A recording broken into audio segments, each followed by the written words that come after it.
Baiklah murid-murid, berdasarkan tema pada hari ini, iaitu alam sekitar dan teknologi hijau, kita akan meninjau cara-cara untuk membuat perenggan penutup karangan. Apakah yang anda faham dengan perenggan penutup karangan?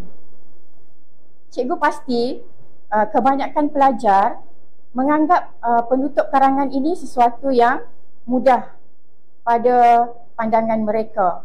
Hal ini salah ya, kerana penutup karangan juga perlu ditulis dengan cara dan kaedah yang betul untuk memastikan karangan kamu mendapat tahap yang cemerlang. Apakah yang murid perlu tahu tentang perenggan penutup?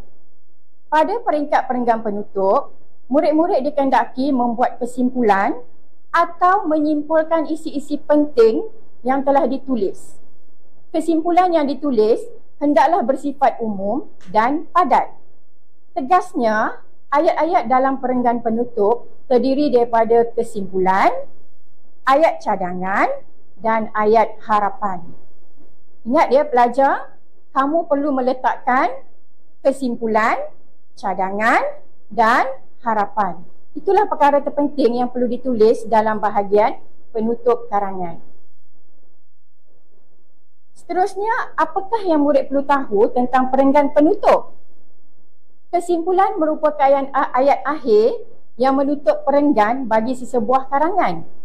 Dalam perenggan penutup karangan, murid akan meringkaskan isi utama karangan, menegaskan semula pendirian atau pandangan penulis dan memberi harapan, cadangan atau seruan kepada pembaca.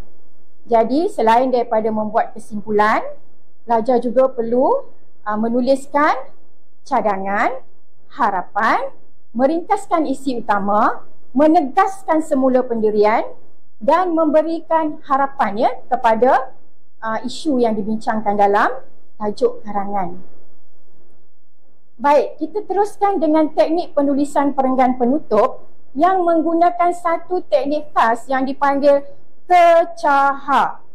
Apakah itu kecaha?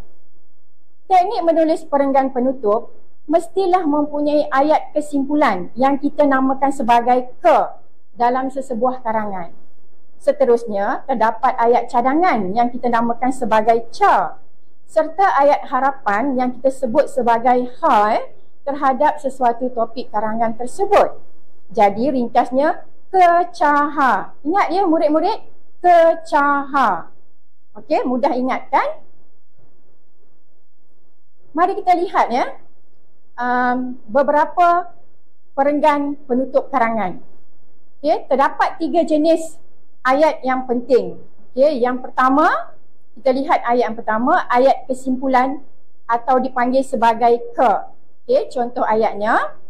Ayat kesimpulan dibina dengan berdasarkan kehendak soalan yang telah dikenal pasti dalam analisa TIK. Jika kehendak soalannya kesan-kesan pencemaran alam, maka ayat kesimpulan yang sesuai ialah kesimpulannya terdapat beberapa kesan pencemaran alam sekitar.